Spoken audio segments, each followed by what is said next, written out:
I think the favorite thing about my work is being able to work with my hands and be creative every single day. It's a very challenging craft and it requires a lot of understanding of metallurgy and the different properties of other materials. But really what you're doing is you're being able to participate in a craft that has never been forgotten for thousands of years of human history, and you're able to do it today to support your family.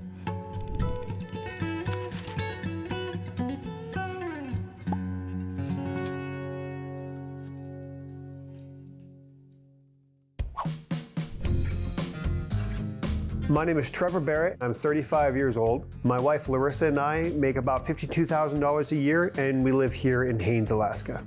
I am a full-time bladesmith and I own my business Barrett Knives that I started myself and built from the ground up. So we make all sorts of different things: hunting blades, kitchen blades, axes, swords, anything you can think of. Right now my wife and I work together. Our income comes primarily from the bladesmithing.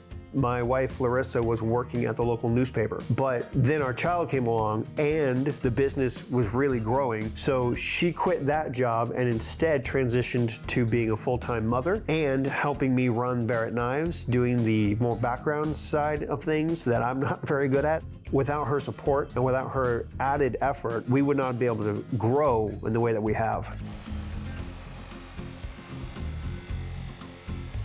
One of the biggest influences for me to start bladesmithing was things like The Lord of the Rings. So now with about 8 years of experience, it's really come full circle because I was able to forge for a customer one of the main swords from The Lord of the Rings, Anduril, and it's currently in my shop now.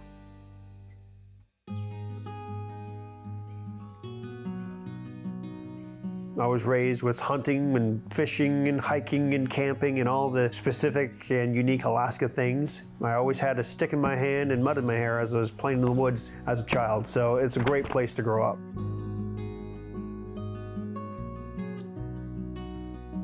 There's a lot of misconceptions about Alaska. I've heard all of them. Do you live in an igloo? Do you have electricity? What's it like to never see the grass? When's the first time you saw grass? What's it like to never see the sun? Which is a little bit accurate in winter, but there's all kinds of different things that happen, and most of them are complete misconceptions. So when I first started to learn how to make blades, I started with the absolute most basic equipment. I started with a railroad spike and I just started hammering away trying to learn how to do so. Then eventually, when I really began to appreciate the craft even more, I started doing some research. And then one of my biggest instructors was trial and error. I just made mistake after mistake after mistake, and eventually I was able to learn how to make a semi-functional blade.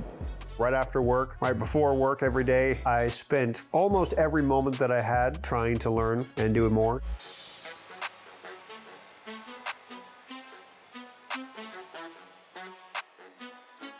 I never had the idea to really start it as a business and to go anywhere with it, but the more that I started making blades and trying different types of blades and improving the quality of my blades, then people started to notice and people started to really like them.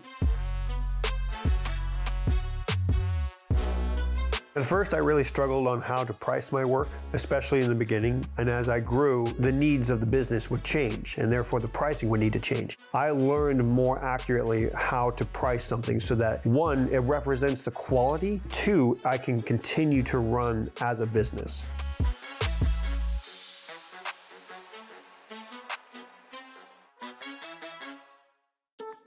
I officially started Barrett Knives right before the COVID-19 pandemic in 2020, and the business was steadily growing and it was doing very well.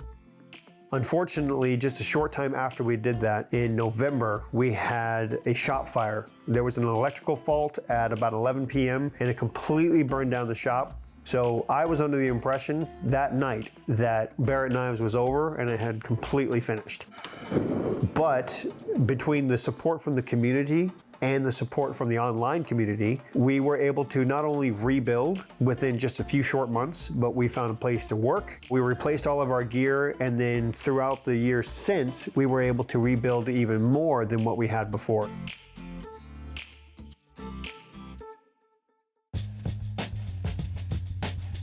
I don't think I'm too good with money, But the good news is that my wife is very good with money, and so she balances me out quite a bit. I've learned a lot from her on how to be a little more wise and maybe slow down with the purchases until I know exactly how much I got coming in, so then I can then know how much is going out. So I'm learning. So at this point, our family is growing and our needs are growing along with that. So it can be kind of difficult, financially speaking, here in Haines, Alaska, depending on your line of work. So making about $52,000 a year, it is possible to live comfortably, but you need to make sure that you live simply and you're smart with your money. One of the bigger challenges here in a more isolated area of Alaska is that all of our supplies are barged in. It also means that things tend to be a little more expensive because it's just that extra step to get it to our town. But it can be challenging, especially through winter, because there have been times where the barge has been canceled due to high winds.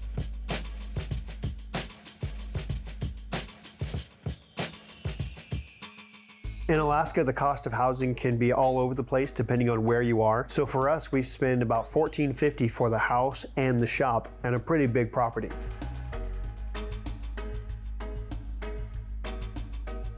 One of the big reasons why I traveled so much is that even though I love winter, it can start to get kind of old after a while. So a lot of times Alaskans will travel in the winter so that they get the best parts of winter, but then they're able to break it up a little bit.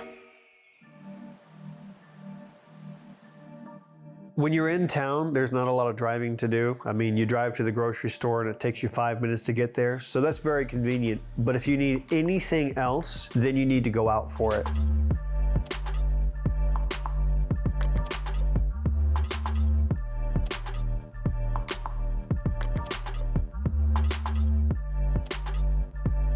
Supplies that you can't get in Haines would include clothing, maybe more bulk items like a Costco, all kinds of things that you kind of take for granted when you live in a more highly populated area that it's really difficult to get in a more isolated area.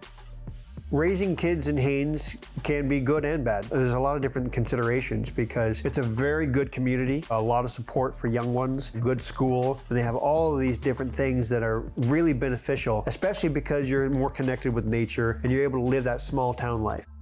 There's also a few challenges though, because he's limited in the things that he'll be able to do as easily because we're far away from higher population areas. And so some of those other things, maybe like the arts or anything else that he may be interested in, will be harder for him to pursue as he grows. There's pros and cons to everywhere, but in my opinion, Haines is a really good place to raise children.